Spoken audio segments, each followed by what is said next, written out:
So I saw the list from Pete Nakos of On3.com. The On3 insider. You could debatably say he's the biggest insider in that sport.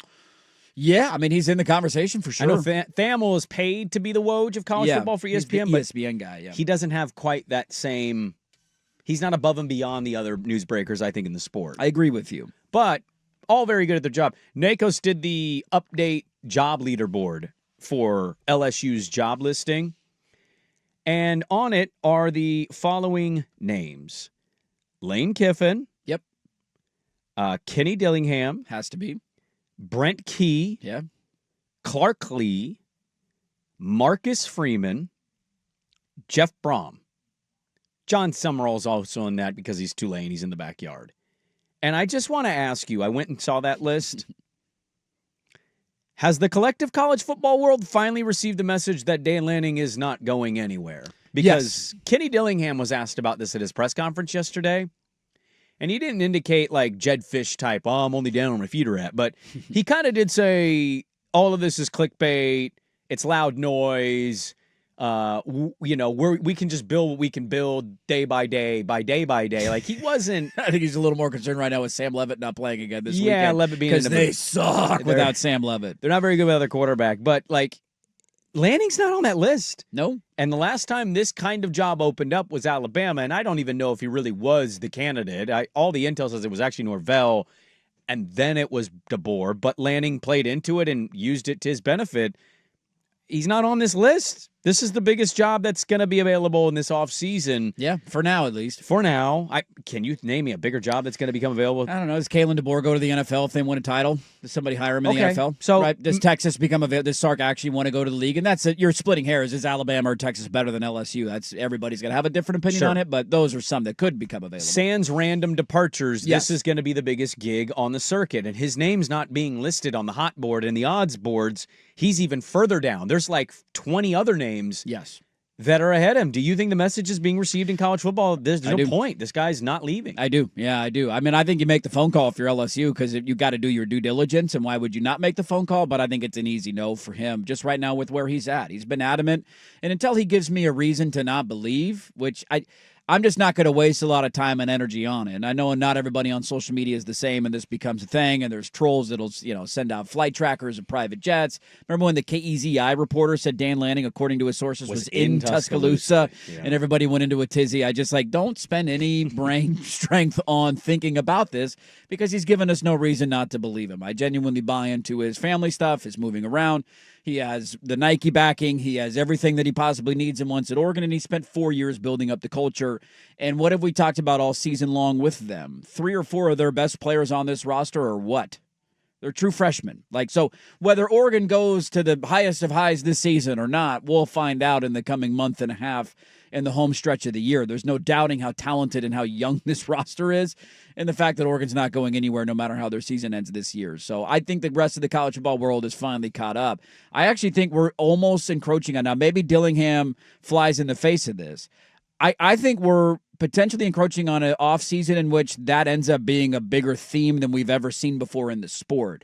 There are reports out there that both Penn State and Florida have called Marcus Freeman, and he's immediately told him no. Now, maybe LSU's different. I watched the last Notre Dame coach go down there, and it didn't end well. And so I don't think Marcus Freeman's going to leave.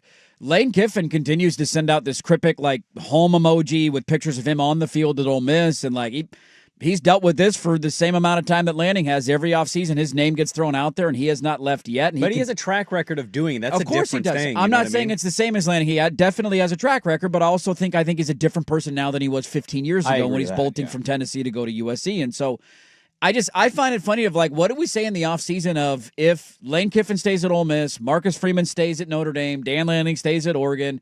I know you're worried about Kenny Dillingham, but what if he stays? Clark Lee stays at Vanderbilt. Brent Key stays at Georgia Tech. All these guys are getting offers. Does want to stay at Louisville over LSU? It's his alma mater. I don't know. Again, to the point we had the other day, I don't know what the most important thing for him is, and I don't know if he's a good enough or sexy enough hire for them to get boosters going because he is a very... You can't hire like that, though, right? Some people do. That ends up being the thing. You want to win the press conference, and he ain't winning he'll win a lot of games, but he ain't winning the press conference. Doesn't Brom seem like he's more likely to go to Penn State? than if he's leaving his alma he's mater, gonna it's not leave. for anything than LSU. It's not Okay. for that kind of. 'Cause In he my went to opinion, I could be Louisville. wrong. You could be right. Penn He State had a good thing going in Purdue, and he bolted to go to his alma mater. And Yeah. is that enough to get him to leave? So I just find it interesting of like, what if we go through an offseason where the majority of these guys are like, no, man, I got a good thing going. Why am I going to walk away from I just that? wonder if the coaches are now starting to recognize with all the mechanisms that have to be in place with NIL and Yes. GMs and all of those Well, things you don't need GMs. to go Corvallis, you don't. to Scott go Barnes to will do it. start over at a place like LSU where they expect you to come in and compete for national title immediately. Yes. If those schools, Florida the same way, if DeBoer leaves, go to Alabama, if it takes so long to put all of the infrastructure in place the way that you want it to be in position, and you don't have enough, that those schools aren't giving you enough time to do it. If they're What does starting LSU not have, too? They don't have a president. yeah. I'm wondering if the No, coaches Florida and doesn't the have a agents are president. starting LSU, the to president of figure out- LSU right now is the governor of the state. Oh, you're right. That's Yeah. right. Florida also doesn't have a president. Neither of them do. Yeah. Yeah. But it, as much groundwork as they've done in their current places now to get things in place to know that they can achieve the level of getting into the college football playoff. Well- I'm just wondering if the coaches are starting to have a different perspective on what it takes to be successful now. Well, Dillingham is 35, right? Brom, like most of these guys are all young that we just listed. Yes. Like- Brahm's probably the oldest of that Yeah, list. I think you're right. Well, I And don't he's know how- not even that old. I don't know how old Summerall is, but my point is, like, Summerall's a young dude, too. any of these dudes could legitimately say, well, yeah, it is LSU, and it probably is going to be a pay increase. And pay can matter a great deal, and it can end up changing all of this conversation. But I'd also kind of have the realistic thought out loud of that job's going to be open in 4 years.